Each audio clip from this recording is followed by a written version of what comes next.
Om ज्ञानतिमिरन्तस्य ज्ञानञ्जनशलाकया ज्ञानाञ्जनशलाकया चक्षुरुन्मिलितं चक्षुरुन्मिलितं येन येन तस्मै तस्मै श्रीगुरुवे श्रीगुरुवे नमः। नमः। श्रीचैतन्यमनोभीष्टं श्रीचैतन्यमनोभीष्टं स्थापितं स्थापितं येन येन भूतले भूतले स्वयं स्वयं रूपा कदा कदा मह्यं मह्यं ददाति ददाति स्वपदान्तिकम्। स्वपदान्तिकम्।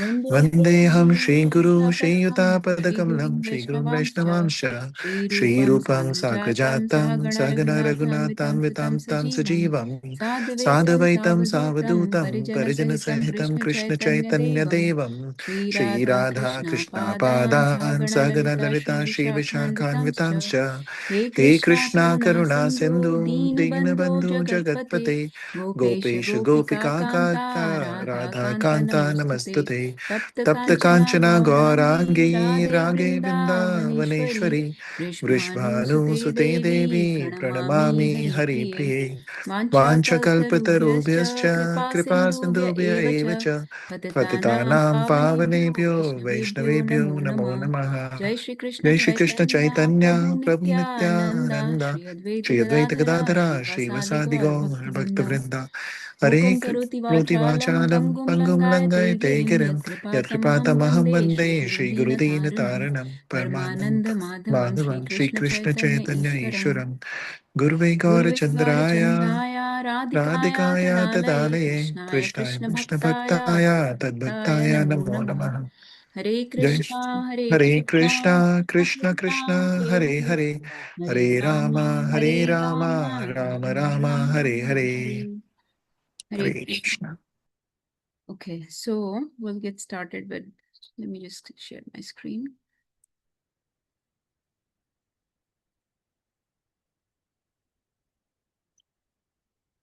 So we have to read 4.34 today. We have read till 4.34 last class.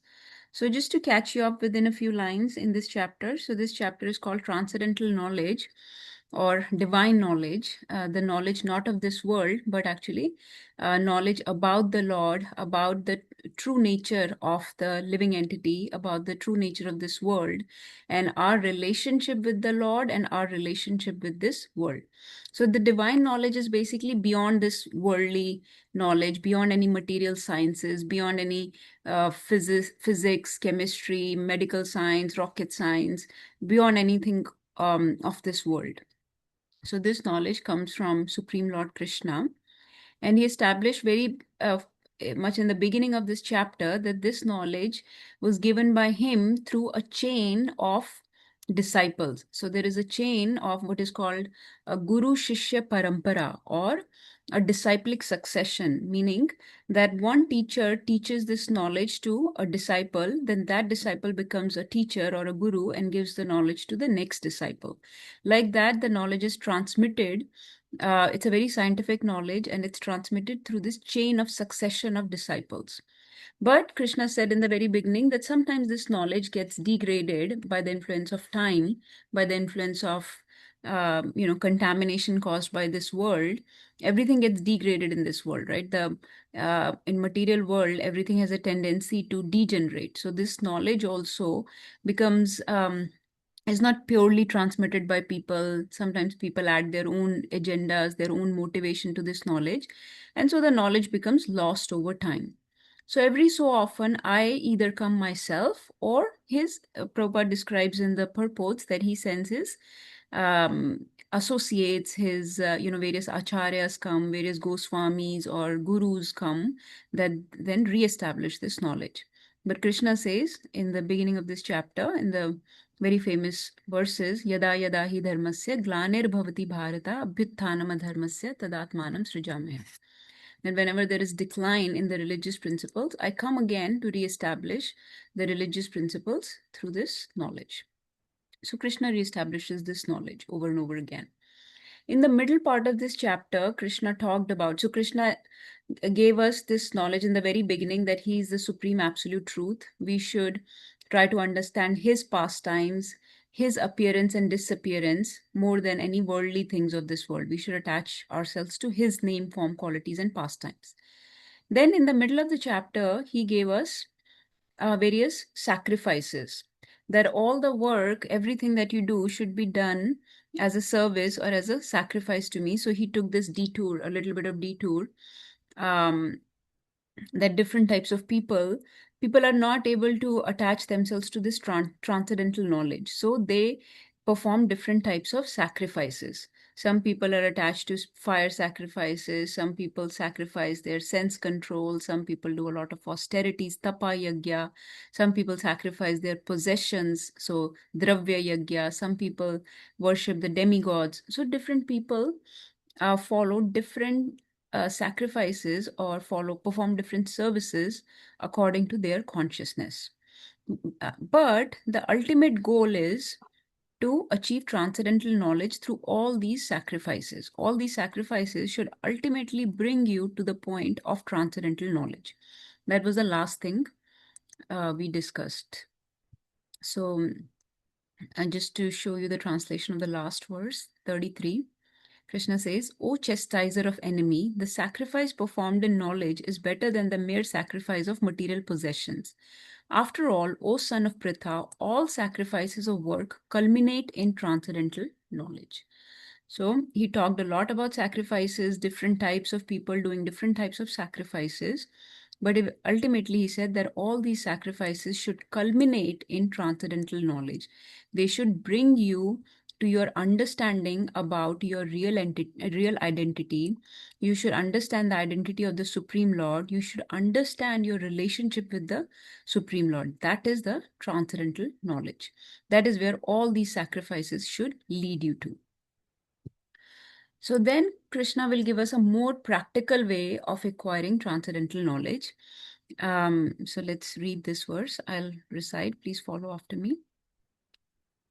Tadvidi pranipatena तद्विधि तद्विधि प्रणिपातेन प्रणिपातेन परिप्रश्नेन सेवया परिप्रश्नेन परिप्रश्नेन सेवया सेवया उपदेक्ष्यन्ति ते ज्ञानम् उपदिशन्ति ते उपदेक्षन्ति ज्ञानम् ज्ञानम् ज्ञानिनस्तत्त्वदर्शिना.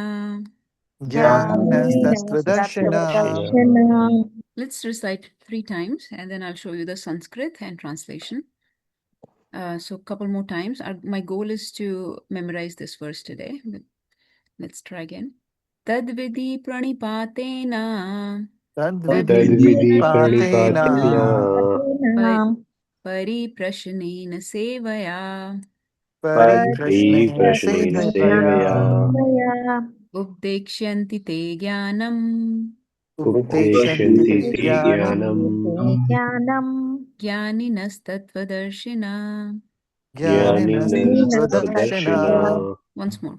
दर्शना Tadvidi pranipatena तद्विधि तद्विधि प्रणिपातेन प्रणिपातेन परिप्रश्नेन सेवया परिप्रश्नेन परिप्रश्नेन सेवया सेवया उपदेक्ष्यन्ति ते ज्ञानम् उपदिशन्ति ते ज्ञानम् ज्ञानम् ज्ञानिनस्तत्त्वदर्शिना. ज्ञानिनस्तत्त्वदर्शिना. ज्ञानिनस्तत्त्वदर्शिना. Okay, can somebody read the translation? Can read it, Mataji. Yes. Just try to learn the truth by approaching a spiritual master. Inquire from him submissively and render service unto him. The self-realized souls can impart knowledge unto you because they have seen the truth. Hare Krishna. Hare Krishna. Let's look at the verse, the Sanskrit. So, tadvidi. Tadvidi means just try to understand. Pranipatena. Pranipaten means, pranipat is a very famous Sanskrit word. Pranipat means to pay obeisances. So sometimes, people, like how in our culture, in our tradition, we say Dandvat Pranam. So in other traditions, sometimes they say Pranipat, that I'm offering my obeisances to you. So Pranipaten basically means to humble yourself, to become submissive. So approaching someone submissively is Pranipatena. So just try to understand this knowledge by being submissive or humble. Pariprashnen, asking questions. Prashna means questions. So pariprashnen means asking questions or submitting your submissive inquiries. Sevaya. Sevaya means to serve someone. Okay. So these are the 3 important words of this verse. Pranipaten, to humbly approach someone. Pariprashnen, to submissively inquire from someone. Sevya means to serve someone. But who are we doing all this to? Who are we approaching? Who are we asking questions and serving? Jnani nas tattva darshana. Ask the people who are jnani, who are very self-realized, who have all the knowledge, who are tattvadarshi. Tattvadarshi means people that have seen the tattva.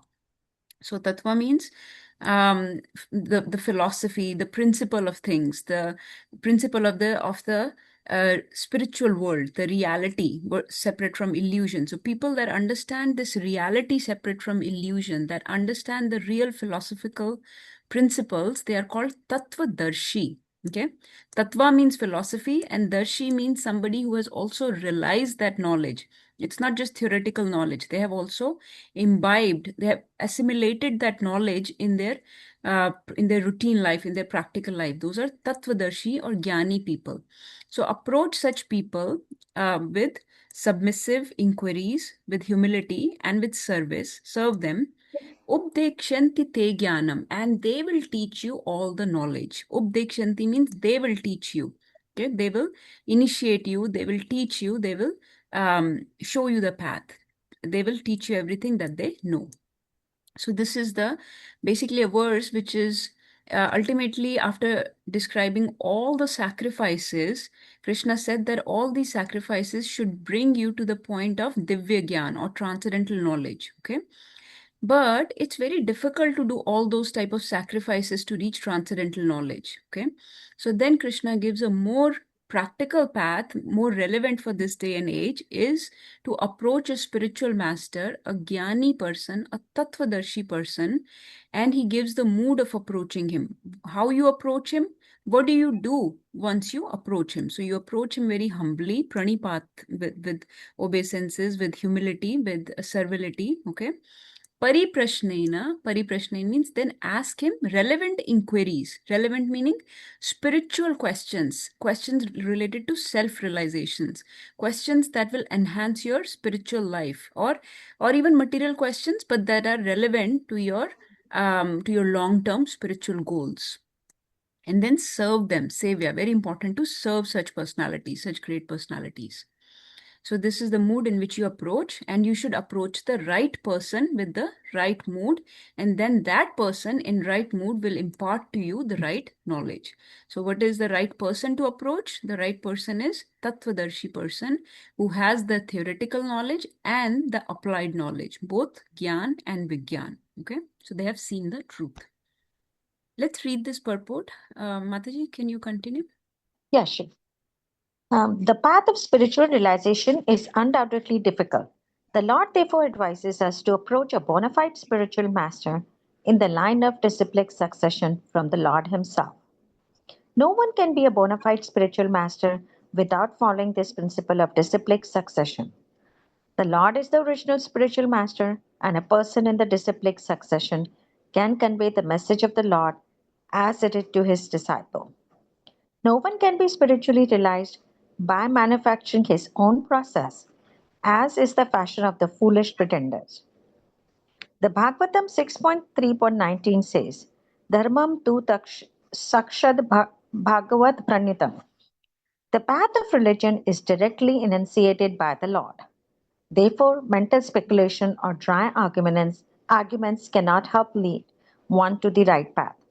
Nor by the independent study of books of knowledge can one progress in spiritual life. One has to approach a bona fide spiritual master to receive the knowledge. Such a spiritual master should be accepted in full surrender, and one should serve the spiritual master like a menial servant without false prestige.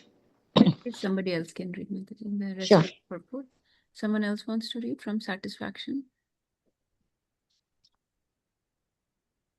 I can read Satisfaction of the Mataji. I think satisfaction of the self-realized spiritual master is the secret of advancement in spiritual life. Inquiries and submission constitute the proper combination for spiritual understanding. Unless there is submission and service, inquiry from the learned spiritual master will not be effective.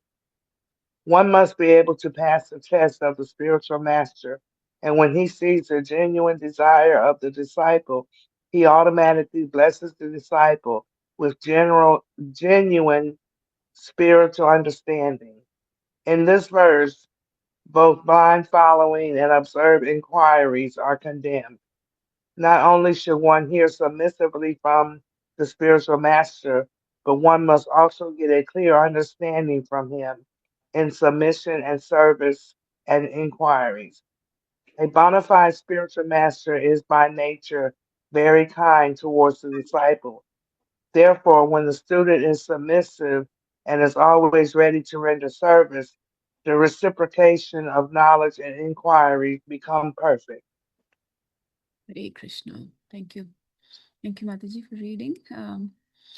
So a very, very beautiful purport. Like each and every line of this purport is gold. Prabhupada has hit, on the uh, head with each and every statement here. So please read this purport yourself also several times. But I'll just highlight some important points for you, and then we'll go into details of this. So first of all, in the beginning of this purport, Prabhupada says that the disciplic succession is established by the Lord himself. So going back to the beginning of this chapter, you remember that Krishna talks about disciplic succession, that all the knowledge emanates from Krishna. He is the absolute truth. He gives this knowledge, he imparts this knowledge, as we understand from Bhagavatam. He imparts this knowledge into the heart of Brahmaji, right? Tene Brahma Hridaya Adi Kavaye Muyanti Yat Surya. And in Bhagavad Gita, he says that I was the one who gave this knowledge to Surya Dev, and then Surya Dev gave it to his son Manu, and Manu gave it to his son Ikshvaku, the king.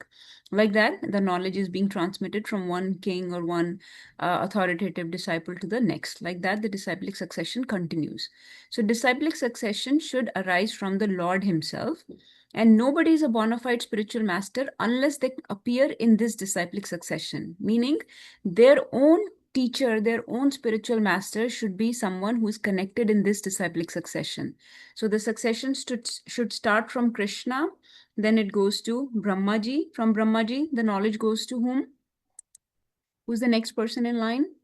So this is a chain. This is Narad Muni, Narad Muni. And Narad Muni gives this knowledge to the next, Vyasadev, to Vyasadev. And then Vyasadev gives this knowledge to? Chaitanya Mahaprabhu. So Chaitanya Mahaprabhu will eventually come in the line, not directly, but yes. So there are many, many acharyas in between. And Vyasadeva has written, as you know, he's the writer of all this literature that we are reading. He's the writer of, he has compiled all the 4 Vedas, Upanishads, Puranas, Vedanta Sutras, and then Mahabharata also. And Bhagavad Gita is part of that Mahabharata. So in this way, Vyasadeva. Dev Goswami. Yes. So Shukdev Goswami, and then to Shukdev Goswami too. To Maharaj Parikshit. Parikshit Maharaj, right? But of course, Parikshit Maharaj is a Kshatriya, and it was not in his line of duty to impart the knowledge further. So the acharyas have then, there is a whole disciplic succession given in the front of Bhagavad Gita, if you remember. Sutta Goswami then? Ultimately, the Was knowledge. it Sutta Goswami? Yes. Ultimately, the knowledge will come down to the line of Chaitanya Mahaprabhu, in whose tradition we are connected. And this is called, what is our tradition called? That we are... Brahma Sampradaya Mahadev Gauradiya. No. Okay, hold on. Rekha Mataji will tell. Mataji, go ahead. Brahma Gauriya Sampradaya. So you're missing a very important acharya in between. Who's Madhvacharya. Madhvacharya? Srila Prabhupada. Madhvacharya. Brahma Madhva. Madhvacharya. Right. Yeah. So Brahma Madhva Gaudiya Sampradaya. This is the full name of the tradition that we are connected to. So ISKCON or Krishna, the Prabhupada is in the line of Brahma Madhva Gaudiya Sampradaya. So in this way, there are many authoritative, many bona fide authorized channels through, there are 4 main Vaishnava traditions or 4 main Vaishnava sampradayas. They are all bona fide sampradayas. They are all bona fide Vaishnava acharyas. Okay. But the point is that they have all received knowledge through a line of disciplic succession, and that whole line, that whole chain of Guru Shishya succession starts from Krishna. Krishna is the source of all that knowledge, and then the knowledge has been divided. Either, it has gone to Brahmaji or to Lord Shiva or to Lakshmi ji, like that, or to the 4 Kumaras, like that. 4 Vaishnava Sampradayas have separated. But regardless, These are all bona fide sampradayas, and the topmost source of knowledge is still Krishna. So if a guru is connected in this chain of disciplic succession, in any of these chains, if they appear in any of these chains, then they are considered bona fide, okay? That's only one qualification, though, to be connected in disciplic succession. What are some other qualifications of a bona fide guru, as Prabhupada gives in his purports? And as we understand, you can always think of Prabhupada. What are some qualities or qualifications of a bona fide guru? They should not concoct the knowledge, they should impart them as it is. Yes, very important. So the knowledge is not concocted based on it's not based on mental speculation, like Prabhupada uses the word mental speculation. It should be coming directly from scriptures, right? Everybody can have a different style or different type of words or verbiage that they use in presenting the knowledge. That's okay, right? That style can be different. Everybody should add their unique flavor, but the essence of the knowledge should not vary. The ultimate goal of that guru should be connect the disciple to Supreme Lord. So that goal should not vary, that a sense of knowledge of revealing the supreme absolute truth to their disciple, to engage that disciple in the service, should not vary, should not waver at all, ever.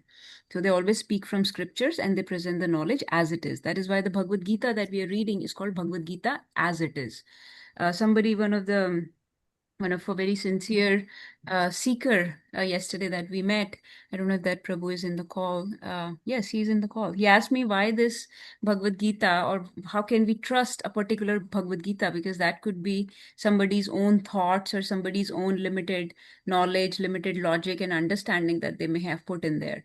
But this is the beauty of Prabhupada's Bhagavad Gita as it is, because Prabhupada has not concocted anything. He has conveyed the real message of all the Vedas. Prabhupada quotes, he cites, just like I'm a physician, so when I write a journal article, I cite everything that I write. I give a reference to where I got that knowledge. So Prabhupada keeps referencing various scriptures, various Upanishads. All these Upanishads, all these Vedas, all this knowledge that we do not have access to, Prabhupada has actually given all these citations in his purport that are actually otherwise quite inaccessible to us. I do not know how to find Brihadaranyaka Upanishad or Kali Santarana Upanishad or all these other Puranas and things that Prabhupada quotes from. But Prabhupada has researched everything and has learned perfect knowledge in a perfect mood from his guru, and then perfectly conveyed it in his Bhagavad Gita in such a way that they create perfect transformation in a disciple's heart. So that was one. So that is another quality of a bona fide guru, that they will speak from scriptures. What are some other qualities? They must be in the line with the Krishna and also a devotee of Krishna. Yeah, so in line with Krishna, we already talked about, right? And they must be a servant of Krishna themselves, right? Their life is a proof that they have served Krishna. They're a servant themselves. They're not claiming to be the Lord of this world. They are not trying to enjoy, like they are not exploiting their disciples. They are not giving this knowledge in return for some personal agenda or some personal selfish gains or some benefits that they can derive, some money or some way they can exploit people. That's not why they're giving this knowledge. They're giving this knowledge just to make that person also a servant of Krishna. So their intention is to serve Krishna and to engage that person, that disciple, also in service of Krishna, right? So that's another quality. So I think we covered 2 points here also. One, their life is spent in servitude to Krishna, right? It is a testimony of service to Krishna. And then they are engaging you, they're seeing you in relation to Krishna, so that they connect you in service of Krishna. And such a guru, you will see that they will have the power to re-invoke, to re-establish your love, to re-invoke your forgotten love for Krishna, your forgotten relationship with Krishna in your heart also. So that's how you know that that's a bona fide guru who is trying to connect you with Krishna, and they're not speaking about themselves. They have no selfish agendas. They just want you to become a servant of Krishna. Their only connection with you is in relation to Krishna. That's how Prabhupada was also. He would see everything and everyone in relation to Krishna. So that is the guru. Okay. Another thing Prabhupada used to say very, very famously is this is a world of cheater and cheated. So please beware of those gurus that are not bona fide. That's why we clarified before giving you the qualities of a disciple, before telling you how we should approach the guru, I'm telling you who should be a guru. So a guru should have all these qualities. They speak from scriptures. They are a servant of Krishna. They're trying to engage you in service. Their goal is to make you a servant of Krishna and to send you back home, back to Godhead. Another quality of a guru is that they will give you a very um, um, scientific process by which you can establish that relationship. So they not only say things, they also give you a process by which you can that you can follow very easily in your day-to-day life to establish that forgotten relationship with Krishna. So these are all the qualities of a bona fide guru. Prabhupada used to say this is a world of cheaters and cheated. So let's not become cheated. Let's not start following the cheaters of this world. There are many, many fake, fraudulent, corrupt gurus, many corrupt swamis and cheaters that we hear about. Let's test. You have a full right to test the authenticity of a guru. Make sure that they're speaking from the scriptures. Hear them, right? See what their life looks like, what their habits look like, what their character, what their values look like, and then submit to them. And then how do you submit? So those are three important words of this verse. Let's look at those three words. So then comes your part. So once you've identified the perfect guru, then you have to become a perfect disciple. And how do you become a perfect disciple? You do these three things. Pranipat means submissively approaching with humility, okay? Not in a challenging mood. Pariprashnain, asking submissive inquiries. So humbly asking, posing your relevant inquiries to the guru, and sevya, by serving them, okay? So let's open our whiteboard and try to understand a few things here.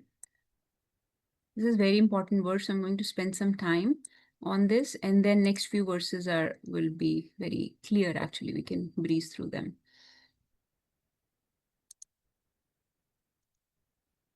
Okay. So the first word Krishna says is pranipat. Okay, pranipat means submission. So submission or humility. Okay, with humility you approach the guru. So this is important. Let's say, and then, okay, next step is asking questions. Pariprashnain, asking questions. Now let me ask someone. I'm going to put somebody on spot here. Let's say Puja Mataji. If you ask someone questions, okay, but you do not have faith or any surrender in your heart for that person, okay, what do you think will happen? You're asking questions, they're giving you answers, but you do not have any humility in your heart or faith towards that person. You do not have that submissiveness towards them. You do not sort of trust them. How would their answer influence your life? First of all, Mataji, I think that would be not a good way of asking question if you don't have the trust in another person's ability or in their knowledge or in their position or authority. But if does this happen, then you won't have trust, and it won't make you feel satisfied or get fully answered, because you won't rely on that answer as it is. They will give the answer, but you won't be trusting that. So there will be it will not be even effective in transforming their life as well, because you won't at first place you are not trusting them, and you are not relying completely because you are not submissive, because from the submission comes the acceptance, so you are not accepting that answer. Right. Yes, Mataji. So two things, 2 points here. You mentioned everything. Everything you said is correct. 2 points here. One is submissive means this is one's own character trait, that they're humble. Okay. So first of all, this point you did not mention. So this point I will just clarify. You mentioned the other point about faith in the guru or trust in the guru, surrender towards guru. You mentioned this point very nicely. Let's look at this point also. Somebody's own humble attitude versus conceited or arrogant attitude. Okay, somebody comes with a lot of preconceived notions. Somebody's, you know how it is said that if you're pot is already full. Nobody can, you cannot receive anything in that pot because the pot is already full. So people that are conceited or arrogant, that have very challenging mood, typically they are not very recipient of anybody's answers. Okay, they're not very recipient of anybody's guidance because they do not have this quality of humility. So this quality of being submissive or being humble is very much needed for transcendental knowledge to manifest in one's heart. This makes one's heart fertile for receiving transcendental knowledge. One's heart, you know how a seed will not take roots unless the soil is fertile. Similarly, unless one's heart is humble, one has this humility in their heart, their soil is not fertile. It's very rough. It's very hard soil where seed will not take root. Okay, so one needs to have this character, this value of humility to receive knowledge properly in their heart. Okay, so this is very important. Krishna mentions this in chapter 13. Please read those verses in chapter 13. First few verses, Krishna gives something called culture of knowledge. Okay, culture of knowledge means that you can only acquire knowledge if you have certain values in your life. Like you, and the most important value, Krishna says, you should not have pride, arrogance, conceit, damb, abhiman, darpa. Krishna uses these words, damb, darpa, abhiman. You should not have pride, arrogance, or conceit in your heart because these things block any knowledge from coming in. They're like a wall. They block any knowledge from coming in. So it's like erect. So you're asking question on a verbal level, just for the sake of asking, but you do not have any humility in your heart. So you have created a wall where no matter who is answering, that answer will not enter your heart. That guidance will not enter your heart. So this is so submission can mean, this is one aspect of submission, your own character trait. So we need to become very humble. That's why I was saying last time, like for example, when we go for book distribution, that actually creates humility, because serving other people does create humility, because you are sometimes, humiliated. Sometimes people will ignore you. They will walk past you. They will not pay any heed to you, right? So that brings, sometimes being humiliated brings humility. So one should stay in this humble mood, because this humble mood is a fertile soil for acquiring transcendental knowledge. This is your character trait. Then the second trait that you mentioned very nicely, that I actually stressed upon more, is to have faith and surrender towards the person that you're asking question from. You should have some faith that in the authority of that person. Now, this may take time because you do not know the other person. You do not know their qualification in if they have authority in spiritual knowledge or not. So this faith comes in time. But once you have some faith or trust, for example, we should have faith in Prabhupada's word. We should have faith in Krishna's words. People do not even have basic faith in Krishna these days. So they're not able to accept Bhagavad Gita in their life. So we should have at least have faith in the authority of Supreme Absolute Truth, Krishna, even if we don't have faith in the devotees or gurus around us. But yes, once we have faith in a guru, the knowledge will manifest in one's heart. So once you have this type of submission, the faith in other person and humility in your heart, with that submissive, humble mood, ask questions, pose questions. Okay. Now, Prabhupada is saying towards the end of this purport that, so both, he says very important line, both blind following and absurd inquiries are condemned. So if you know, we already talked about not following someone blindly, right? Make sure that that person is an authorized person. He's a bona fide guru, comes in the proper chain of succession of guru shishya. He speaks from scriptures. So then your faith will come in this person. So we're not saying blind following ever. Always test the guru, okay? Then he says, absurd inquiries are condemned. Absurd inquiries means don't ask irrelevant questions from a spiritual guru. Okay. For many reasons. One, this is not respectful use of their time. Okay. There's somebody who's very spiritually elevated. They should not, you should not be burdening them with some short-term questions of your worldly life that are not very relevant to your long-term spiritual goals. Okay. So typically you should pose your existential questions, okay? Questions about your real identity, about your relationship with Krishna, about how you can serve the devotees around you properly, how your mood of service should be, how you can enhance your services, how you can please the Vaishnavas or your guru with your services.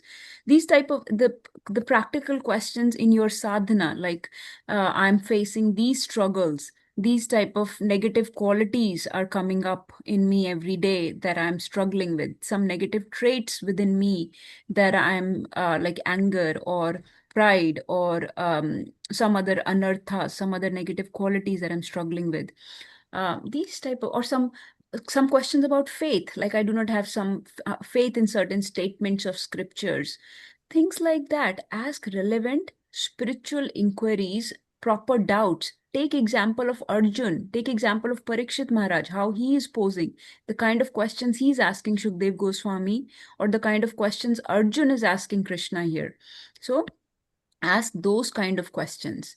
Understand the principles of scriptures, understand big principles, because the big principle will help you answer the short-term questions about your daily life also. Okay. So ask those type of relevant inquiries. This is the second step Krishna gives in this verse. Very beautiful verse. The way Krishna is presented, he has given the right guru and he has given the right mood of a disciple.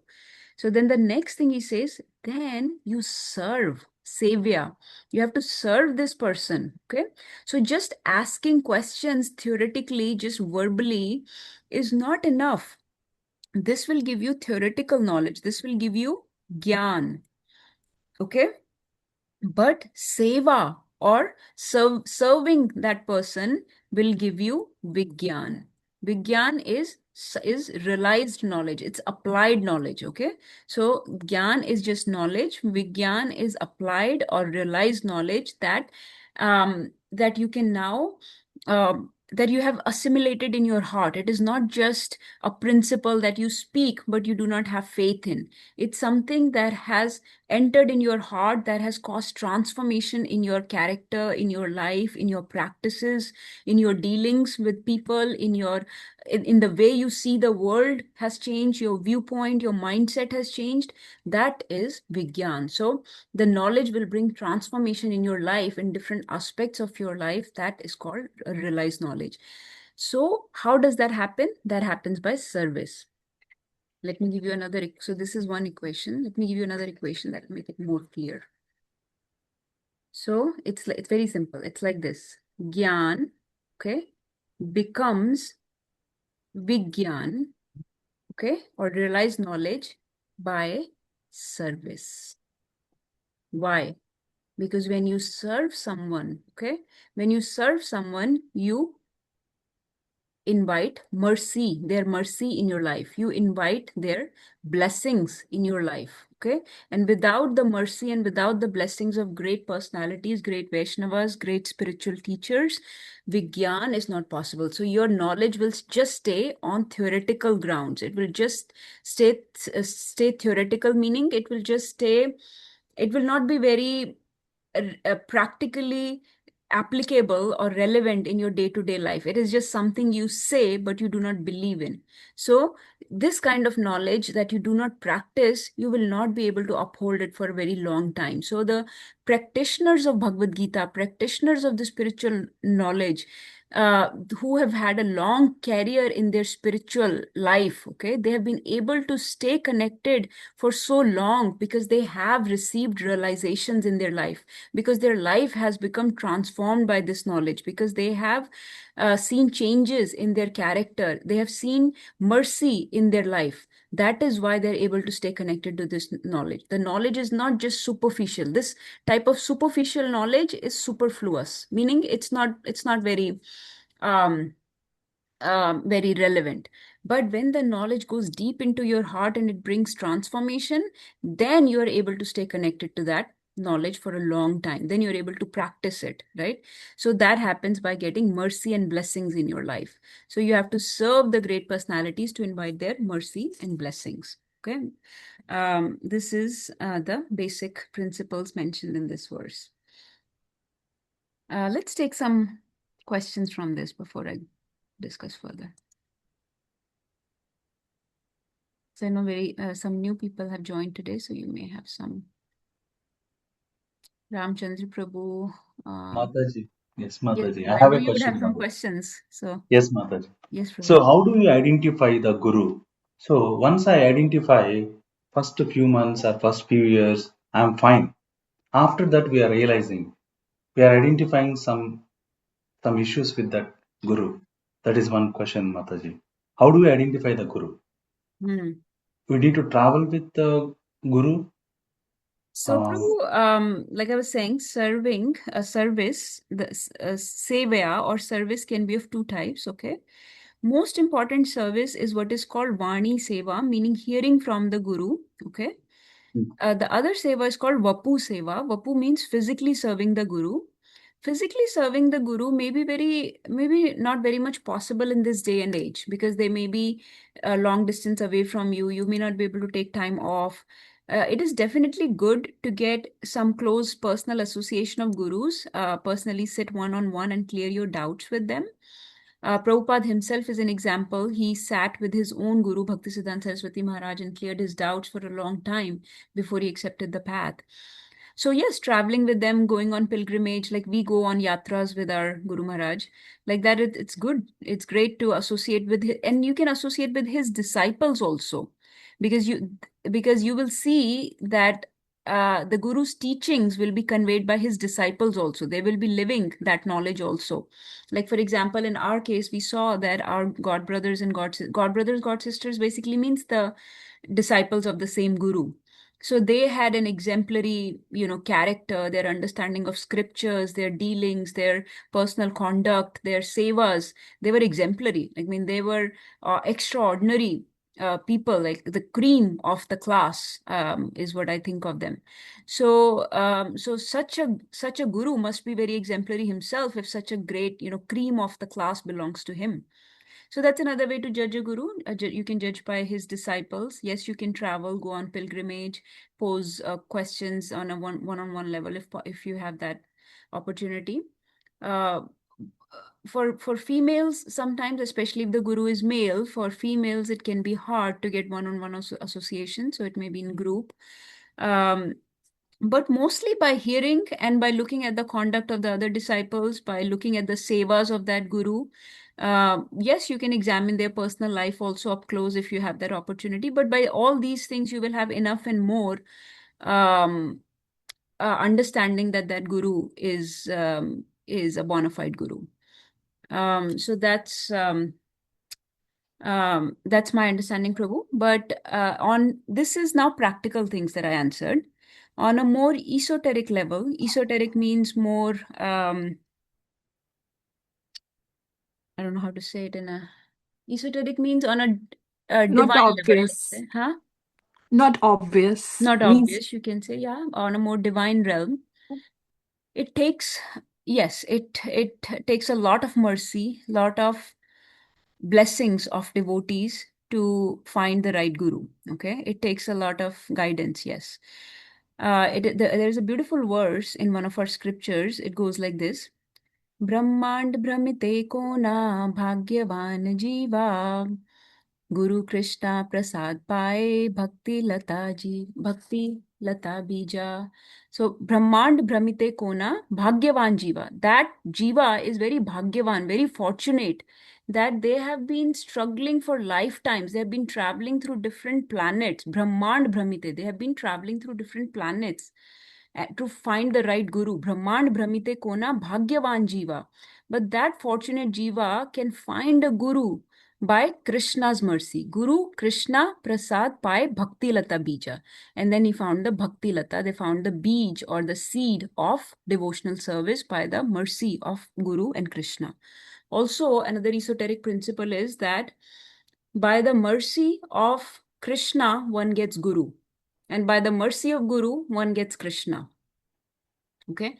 So, which means how do you attract mercy of Krishna? Right now, let's say we don't have Guru in our life. By mercy of Krishna, one gets Guru.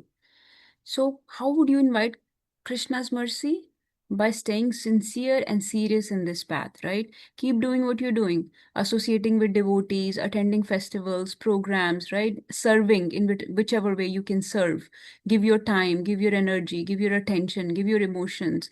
Whatever you can contribute, you can serve, right? Read books, chant holy names. Most important is to chant holy names. If you can start chanting some. Um, Decide that I'm going to chant certain rounds, and each time you chant, pray to Krishna sincerely that please send a guru in my life, an authentic bona fide guru. So such a person will not be cheated.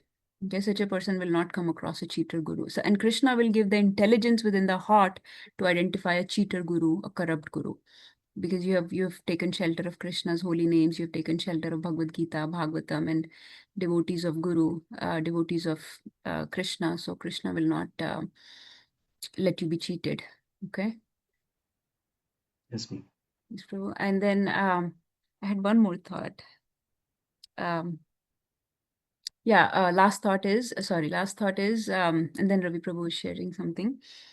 It is also said, Guru comes in one's life when disciple is ready. Okay. Disciple means, what does disciple means? I'm not ready. What does word disciple means? We're trying to become a disciple, right? Disciple, yeah, it's a bhakti, with bhakti. Disciple word, what does it mean in English? Like, where is it coming from, or what does it mean? Student. Disciple means somebody who follows the discipline, Follower. Yeah. who is disciplined. So that's why I'm saying follow the process, okay? Stay disciplined, stay sincere and serious in this discipline. So you have been connected to this discipline of reading Bhagavad Gita, Bhagavatam, or serving the devotees, eating prasadam, controlling your senses, right? Krishna sees all these efforts. So when you're following a discipline, you become ready. You cultivate these values, this culture of knowledge I was talking about in chapter 13. Krishna mentions a culture of knowledge. So start developing those values. And when you are ready, Krishna will send Guru in your life. So these are some thoughts, Prabhu. Let's hear from Ravi Prabhu is sharing. Yes, Mataji. That was the next question. I don't have guru right now. Maybe whatever you said, that is correct, Mataji. So I will, yeah. Thank you, Mataji. Yeah, Ravisankar Prabhuji. Yes, Prabhu. Hare Krishna, Mataji. No, Hare- Mataji, you said everything that I was going to kind of like, I was planning to, think in my head. So in just summary, Mataji, what you said, this question has come to me also. How do I know that this is my guru and how do I approach? Because this Tadvidi Pranipatena Pariprasnena Sevya, it's been there, So what you said is a perfect thing. We have to first, this is my understanding so far from all this listening to everyone, accept Krishna as a guru, he's a Jagat Guru, and then pray to him on a daily basis that if I need a guru in the form right now in the presence, then send me, or either you bring me there or send that guru to me. That prayer will attract the mercy of Krishna, what Mataji was saying. Without Krishna, we cannot get, without his mercy, we cannot get guru, and without guru, we cannot get Krishna. So it's a circle. So then he is the Jagat Guru, pray to him, and then he will make the arrangement when we are ready. And how do we become ready? That Mataji already told you all the process. Hare Krishna. Yes. Hare So that praying will play the role, Prabhu. You have to be in humbly praying to him that do you really need Guru? Because nowadays, if you ask in 1,000 people, I'm just saying a number, who do you want to go to Krishna or do you want to go to God? You will not see even 10 hands going up. People wants to know about it, but nobody wants to go to Krishna. They still want to enjoy the senses here. The sense satisfaction is going on all the time. So not everyone is ready. So once you pray, then that mood starts to build in our heart that yes, I need a guru and you are my guru, you are everyone's guru. And if you think that I need a guru currently in the form, in the physical form, then you send me the one or you bring me there. And then as Mataji was saying, the Vani Sheva, the listening to Guru will make that heart, make the connection. It's called resonate. You will resonate with that person. That, hey, I'm listening to his words. And this is what is coming to me. Like, yeah, he is my Guru. So that listening, because Vapu Seva, the body Seva is not everyone gets it. It's very hard. But Vani Seva, yes, you can be anywhere, but listen to that person that you want, that you think that, is talking in the disciplic succession. Yes, Prabhuji. And what I'm saying is from own experience. I listen, then I know this is what I'm resonating with, and then I pray, and then when the time will come, when I'm ready, I'm sure Krishna will either bring the Guru to me or I will be there with him. Yes. So that faith is there full 108% in my heart, because my prayer is there with him. Yes, Hare Prabhu. Krishna. Thank you, everyone. Nagarjuna Prabhu is sharing. Yes, Prabhu. Hare Krishna, welcome to our devotees, all good Shri Prabhupada.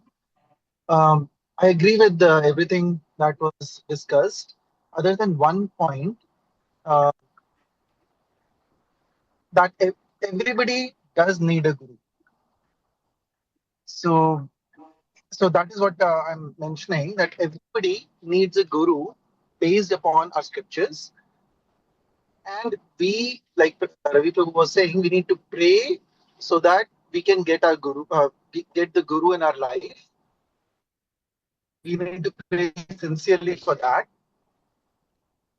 We have to take the initiative also.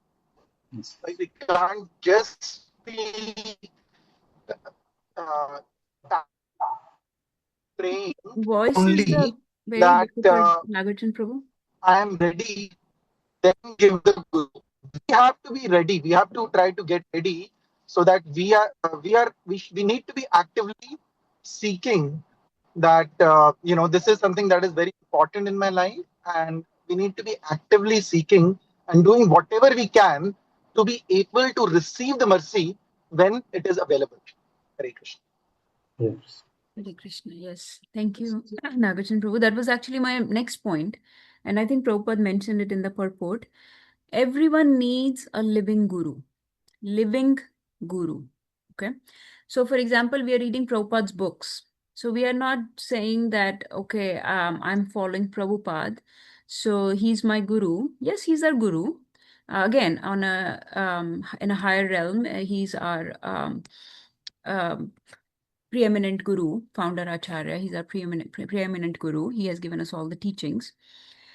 But we need a living guru also to give us corrections, to correct our preconceived notions. Okay.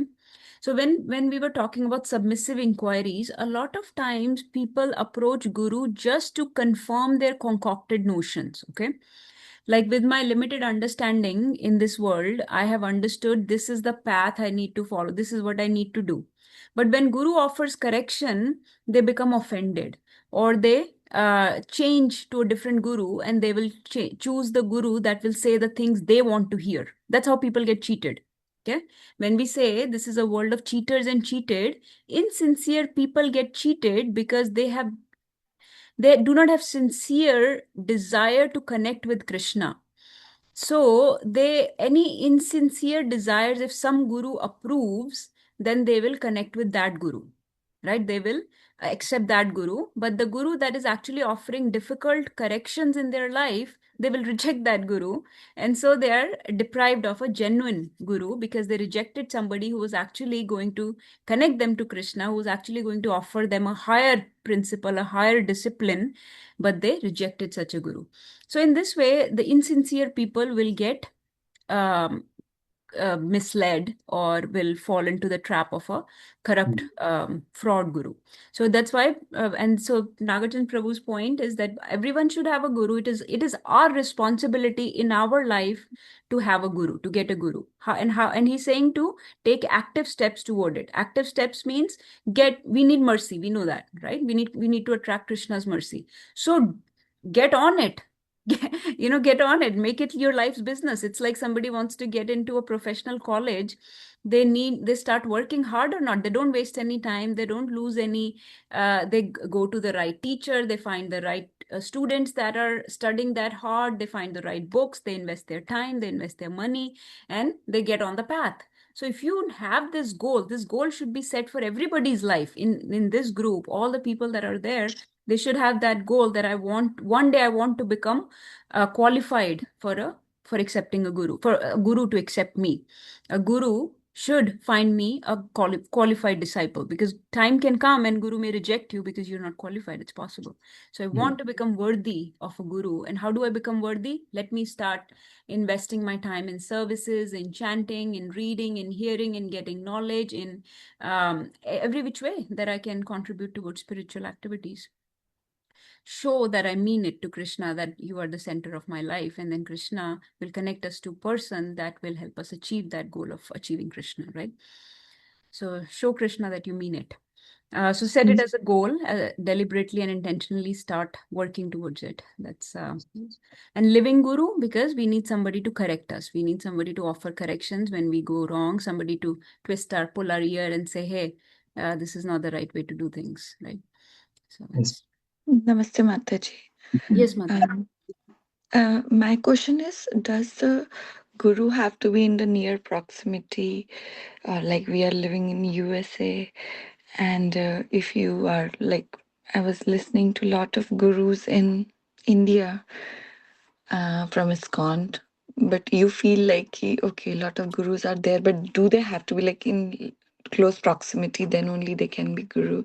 Mataji, so like Ravi Prabhu said very nicely, typically you hear to the guru and they will resonate with you. So it's like a key and lock. Key should fit into the lock perfectly, right? They should fit perfectly, hand in the glove. But some practical considerations can be taken. For example, they don't have to be in very near proximity. Like of course, we have gurus in different continents where the guru is in one continent and the disciple is in another continent. We have a lot of disciples and gurus like that. It's perfectly okay if that's who you resonate with. Some practical considerations you can give to, we don't pay attention to bodily things, but something like language, for example. I should be able to understand the guru's language. Like I will, for example, I do not speak Russian, so I will not be able to resonate with a Russian guru, for example. I'm just making up stuff, but some practical considerations can be there. They do not have to be in very much close proximity, but if they're accessible to you through Vani, that is the most important. Sometimes if you can get some association of their disciples or of them, either once a year through yatra or something like that, is also is preferred. But yes, different continents, completely okay, as long as you resonate with them and you have identified them as your vehicle, as your boatman. They are the boatman. They are going to guide your boat through this It is ocean only of... in my mind that I feel like connected. I'm not even started my journey as like full-fledged devotee yet, but I feel like listening to him a lot. I don't know, is that the sign that, okay, I want, because he's the one like I felt like going on this path and then want to listen him more. But yes, definitely he's in India. I'm here, so I don't know like how Others it's going to. explore, maybe hear to different gurus also. Yeah. Yeah. Keep his listen. If they are speaking from scriptures, if they are where they are a servant of Krishna, Yes. keep listening to them, and just as your knowledge base is growing, as your practices are becoming more sincere and solid, keep exploring a little bit more also. Sure. Just 2 or 3 options, and then let's see who you resonate with, and Krishna will guide from within also. Sincerely pray, like we were talking about before.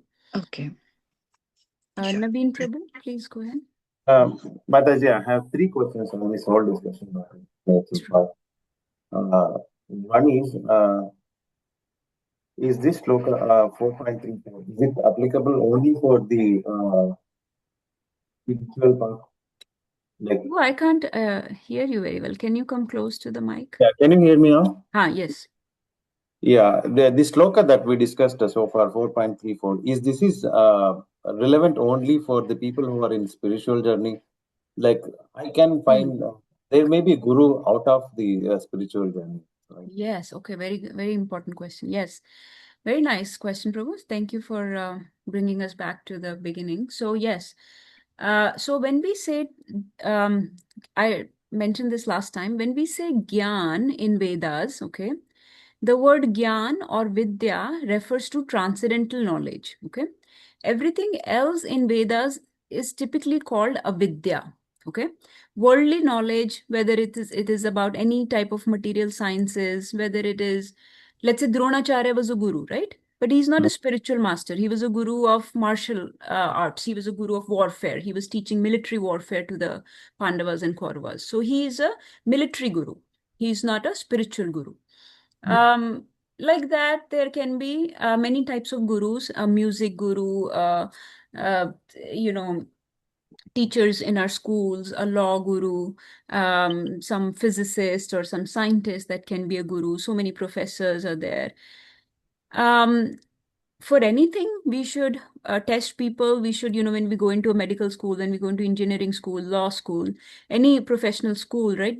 We make sure we go through their websites. We make sure that it's the right fit, right? We do that. We make sure that they're bona fide. They have the certificate of authenticity. They have the right certificate. That the people that are coming out of those schools are getting proper, legit jobs. They're in good positions. They have a status. They have a recognition in the professional, in their particular professional circles. We do that, right? We test them. We make sure we're not going to some hack, right? We always make sure that it's not some hack job. So the principle can apply to other gurus, but here Krishna is talking about Tattvadarshi or Gyaninas Tattvadarshina. So this Gyan here, the word Gyan or Tattva or Tattvadarshi refers to the transcendental knowledge, the real Gyan. The Gyan means not the Gyan of this world, not the knowledge of the arts and sciences or the music or the cricket or these type of things of this world. But the Gyan means Sambandh Gyan, the relationship with Krishna, with the super soul, with the Supreme Lord. Okay, who am I? What is my real identity? That I am not this body, I am the soul. That Krishna is my father, my source, my supreme Lord. I'm his part and parcel. I'm his servant. This is my relationship with him. Who is he? What is the identity of God? What is my identity? What is the relationship between the two, and how to get back to that relationship? How to re-invoke that relationship? That is the Gyan. Okay, and then it has so many subtle aspects to it. But the Sambandh Gyan, the Gyan that we refer to in Vedas and Bhagavad Gita, refers to spiritual knowledge. Now, this principle you can use for other worldly sciences, but here Krishna is talking about a Tattvadarshi Guru who knows the Tattva, the principles, the fundamentals of self-realization. Does that make sense, Prabhu? Yeah, yes, Mataji. Yeah, I understood. The second question is this entire knowledge, including the Bhagavad Gita, right? It's Arjuna asking Krishna about his questions and Krishna answering. It's like a Guru Shishya conversation that got into these 700 Right. slokas. Right. Similarly, I see many examples like Yudhishthir asking Yaksha, and Yes. the whole Hindu religion is all about someone asking questions and someone answering that. Like a Guru Shishya, that connection is there. I think when I compare with some other things, Yes, is Prabhu. that Yes, 100%. You're correct. Yeah. So this is the beauty of this knowledge. Like in Bhagavad Gita, it's a conversation between Krishna and Arjun. Arjun accepted Krishna. I don't know if you were there yesterday in our temple class. We discussed this beautiful verse where there is a there is a relationship shift between Krishna and Arjun. Before, Arjun was only thinking of Krishna as his friend, but in 2.7, Karpanya Dosho Pahata Swabhava, Prichhami Tvam Dharma Sammud Cheta. Yat Shreyan Shreyan Nishchitam Bruhi Tanme Shishyasteham Shadi Mam Tvam Prapannam. So there Arjun says that I'm your Shishya. I have now become your disciple.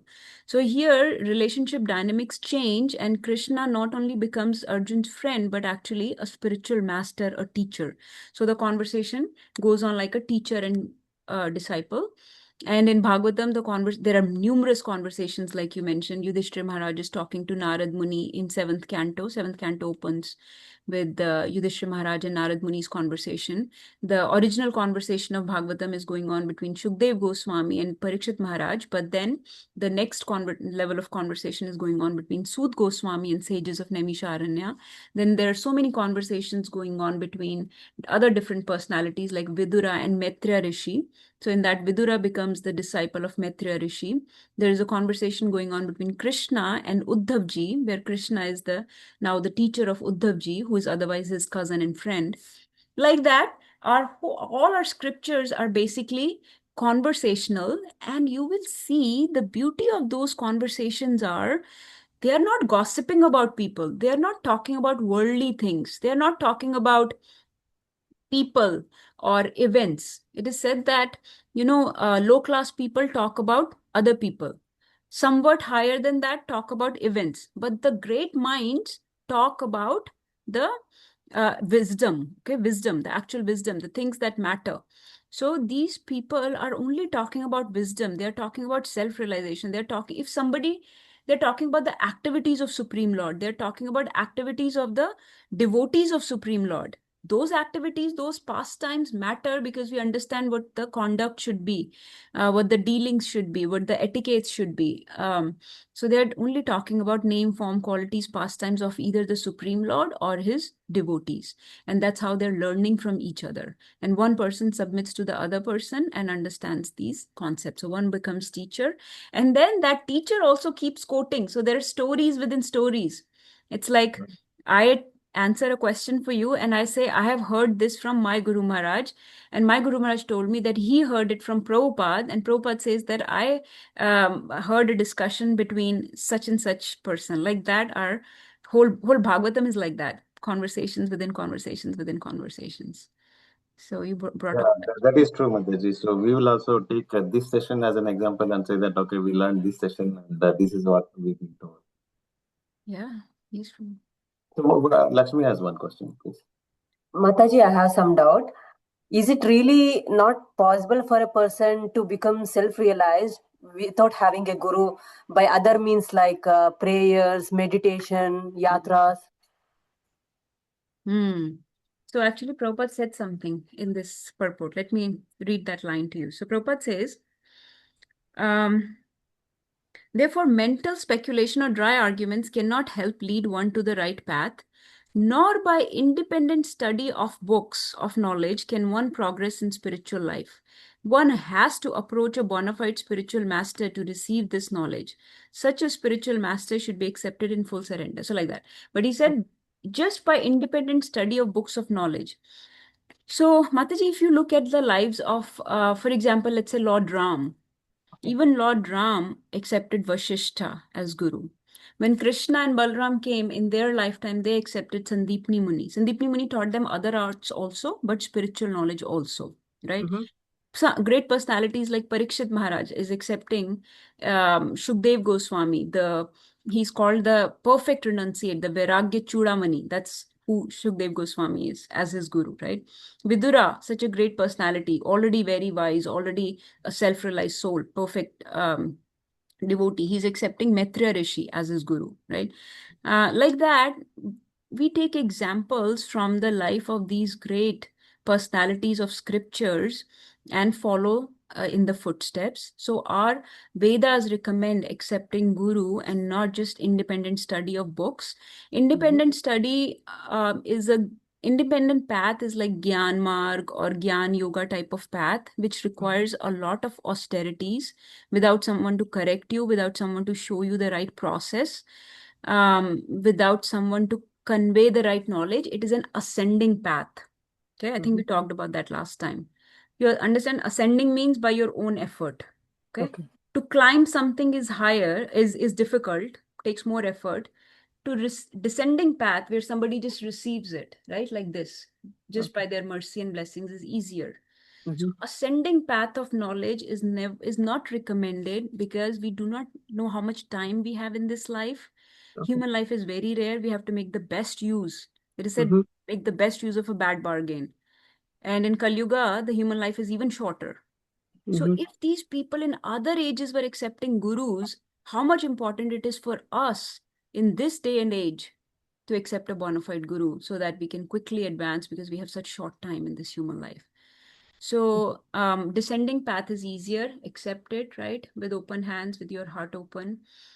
Ascending path on your own efforts will a lot of trial and error, basically. In my medical language, we say trial and error. So it'll take a lot of trial and error. Yes, Mataji, Some I things got. will Thank work, you. some things will not work. A lot of falling and failing will happen. Very difficult, actually. Yeah. You'll fall down a lot, Thank you, fail a lot, and get discouraged and disappointed and frustrated actually very quickly. Thank you, Mataji. So, since we don't have much time for next few verses, how about we just try to memorize this verse? Is that okay? So this whole class, we just discussed this one verse. Would you, who is interested in learning versus who is interested in continuing? Let's say who is interested in continuing to the next verse for next 5 minutes. Mataji, we can learn the verse from my side. Learn. Yes, Mataji. We will learn the. Okay. It's a Okay, let's very learn. wonderful verse. Okay.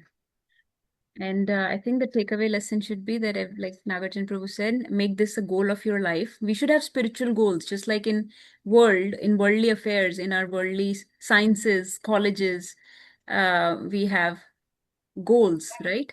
I want to earn this much by this age, or I want to have a house by this age, or by this year, or by the end of this year, I want whatever, we want a citizenship. We have these goals. So in spiritual life, how much more important it is in spiritual life to have goals. So we should have this goal that I'm going to become very sincere and very serious so that I attract Krishna's mercy and mercy of devotees around me, and that I find the perfect bona fide guru in my life.